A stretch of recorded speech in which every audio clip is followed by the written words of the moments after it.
As longtime UFC fans would remember well, one of the taglines for the initial run of UFC shows was, "There are no rules." Of course, 25 years have passed since that 1993 beginning, and the sport of MMA is no longer the spectacle it used to be. There are now plenty of rules and regulations for the fighter stepping into the octagon. Some of them are pretty obvious, such as low blows and eye pokes being banned. But other rules commonly used in the UFC, which is sanctioned by various athletic commissions, are far lesser known to the fans.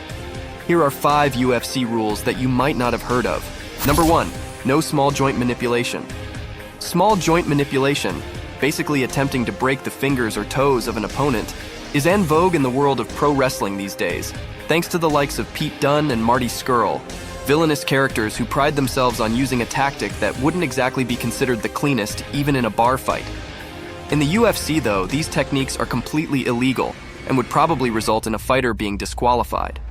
It's a rule that many fans probably aren't aware of, most likely because unlike eye pokes and low blows, which often happen by mistake during fights, it's a little harder to accidentally grab and twist an opponent's finger.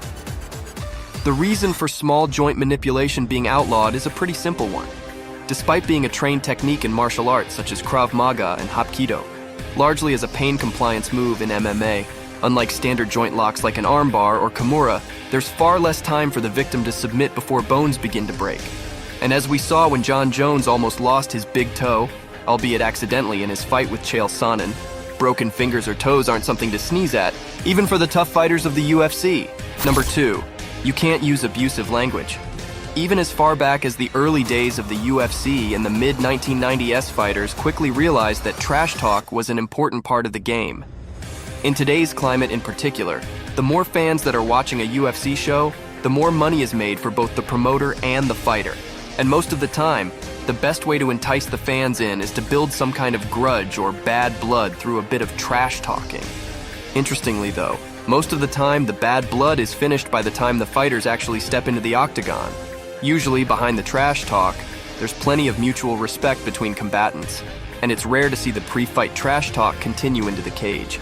Surprisingly though, that could well be down to the fact that according to the UFC rules, using abusive language during a fight is actually illegal. This rule isn't the most commonly enforced one, however. Fighters have gotten away with talking trash inside the cage plenty of times, with the likes of Jason Knight and the Diaz brothers continually taunting their opponents, both verbally and with hand signals during their fights. Perhaps the only notable example of a referee attempting to admonish a fighter for this, in fact, came at UFC 47 back in 2004, when much-maligned referee Steve Mazzagatti warned Nick Diaz for continually hurling verbal abuse at Robbie Lawler. It was a rare example of this rule being enforced, but it didn't help Lawler, who was knocked out in the second round. Number 3, you can't throw in the towel. Okay, so I've been watching the UFC for around 15 years now, and even I'm not sure why this rule exists. According to the official UFC rules established by various athletic commissions, remember, a fighter's corner cannot throw in the towel, and if they do so, it would result in an instant disqualification for their fighter. Well, surely that's the idea of throwing in the towel anyway. The only time a corner would want to throw the towel in would be in order to prevent their fighter from taking any further punishment, which would naturally force the referee to call a halt to the fight anyway. So quite why it was decided that this act would be illegal is anyone's guess. Strangely enough though, it appears that the coaches and training partners acting as UFC cornermen have taken this rule to heart, as throwing in the towel is one of the rarest sights in the whole sport. Cornermen stopping fights between rounds is rare enough, although it does happen. Top coaches like Jason Perillo and Duke Roufus have both done it. But the only recent example of a corner throwing in the towel came in Nate Diaz's 2013 bout with Josh Thompson. In that fight, Diaz had essentially been knocked out by a head kick and a follow-up combination from Thompson, and by the time his brother Nick threw the towel in, the referee was already stepping in to call the fight off via TKO anyway. Essentially, this remains a strange rule that's also quite underused. Number 4, timidity is illegal. As well as being a sport, MMA is also a form of entertainment, and while those two words being so closely linked instantly makes people think of pro wrestling, it's also true of basically all sports that attempt to bring in fans and spectators. After all, who would want to watch a sport that could be considered dull? Over the years, MMA's rules have evolved to ensure that not only is fighter safety paramount, but entertainment levels are too. That's why we have referees calling for clean breaks from the clinch, or standing a fight back up if the action slows down too much on the ground.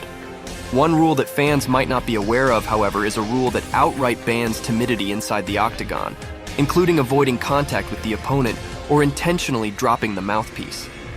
Thankfully, timidity inside the cage is relatively rare, meaning most fights, even if they stall out on the ground or in the clinch, remain mostly entertaining.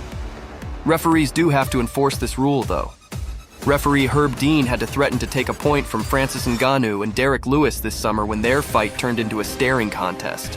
And going a little further back, Nick Serra, brother of former welterweight champion Matt, was disqualified in a fight in Elite XC for refusing to stand up from his back, thus displaying serious timidity.